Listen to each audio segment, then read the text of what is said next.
Welcome to our podcast, the one where they talk about friends. Today we'll talk about episode 6, the one with the butt. This is Regina Phalange. And this is Ken Adams.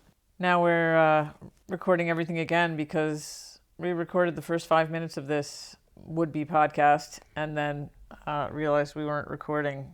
That's what you call amateur podcaster mistakes. So here we are, actually recording, actually have the microphone affixed to where it should be, and we're ready to try this again. The cold opening, priceless. Joey plays Freud. What could possibly be better? Yeah. And then he breaks into song, which is hilarious. And then he breaks into song. I love it. The musical number about penis envy. Even though this is only the 6th episode, it's one of the few scenes that really, well, actually I do remember almost all of the scenes, but this really stuck in my mind because it's, yeah. Something you'll remember forever. Joey sings about penis envy. Possibly, yeah. It was funny. I mean, the episode overall was really, it basically was, a very basic sitcom episode. It wasn't very sophisticated, but it was a lot of good jokes. And they're trying to establish a little bit of character background, at least for Joey, Monica, and maybe a little bit Chandler, but not really, because he's talking to this woman and having an affair with her, and finding out that the relationship with just sex might not be everything, even though he thought it might. So for him, it's I don't think but I guess they do establish that he does want an actual relationship rather than just being with a woman. And yeah, so it's all mainly about the three of them, the other three, Rachel. Yeah, don't hear much from Rachel, Phoebe, or Ross, really. Ross. Oh, although I do really enjoy the part at the beginning where they make fun of his boring anthropology talk. That was good. That was funny. Yeah, this was a very funny episode. But yeah, it was sad. It was sad that Joey lost his job as Al Pacino's butt double. Oh, wait, I was going to lead into a joke and then I screwed it up. Okay, you were talking about character development. Monica, they really make a big deal out of her being, very neat and tidy and sort of compulsive. I actually think one could use the word anal, which relates well to the theme of the show, the one with the butt. That's very good, yeah. They might have thought of that, and we're not allowed to say it. It's also funny, there's so shortly after Joey reveals that his big part in the new Al Pacino movie is actually, playing Al Pacino's butt, Chandler cracks a joke. He cracks a joke. About, Joey finally cracking it in show business, or what did he say? I forget, but there were all sorts of butt jokes. And it took me... He was the butt of all the jokes. And it took me a long time to get that joke from Chandler, because I didn't realize that crack was referring to, A crack? A crack. A butt crack? Yeah.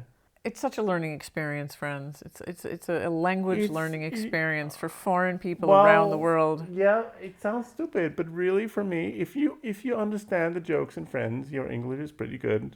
So that's kind of a verification. So I guess your English is... It's okay. Pretty good. Yeah, it's pretty good. It's been confirmed. Yeah. Enjoyable episode, I have to say, as a kind of a non-Friends fan, a sort of an anti-Friends person almost. I have to say it was funny, it was enjoyable. I liked the Italian-Israeli lady, or the Italian lady that was in the Israeli army. I have to say, it's a little shocking when she says, "Oh, I'm married. Oh, and I have a boyfriend. But sure, we can go out." But on the other hand, I thought about it a little and I was like, good for her. Yeah, they didn't make it weird. It wasn't women shouldn't do that. They were okay about it. It's true. It was totally okay. That's true. Nobody made a moral judgment of her, and that is something to be thankful for. It's true. It was also interesting that she was in the army.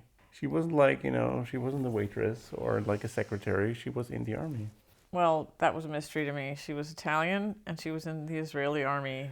Well, aren't those soldiers? Not soldiers. What do you call them? Mercenaries? You think she was a mercenary in the Israeli I don't know. army? But the thing is, no, there's no background is provided. no background is provided, and it was, it is a little weird that he says in the beginning that she's Italian, but then she's in the Israeli. She was in the Israeli army. Mm-hmm. But anyway, so they made a good. It was a good job. They did a good job of like not judging her. Yes, She just like did it. I'm impressed. She was a tough, independent woman. Married, had several boyfriends, and Chandler, but Chandler, oh sweet Chandler, was not interested in being man number 4 in, God, what was her name? In that love triangle? In that love hexagon or whatever it was. What was her name? Aurelia? No. It was Aurelia. Was it really? No. I think it was Aurelia. So he was not interested in being together with Aurelia and her band of boyfriends and husband. Yeah. That's really it, isn't it? I think we're done here. It was a funny episode. It was pretty insignificant. Like they haven't really started any major storylines yet. Yeah. But it's also only the 6th episode of the first season, so we're gonna get there. We'll get there. There's gonna be some major plot lines coming. You'll see. Except you've probably all seen this series 1,000 times anyway.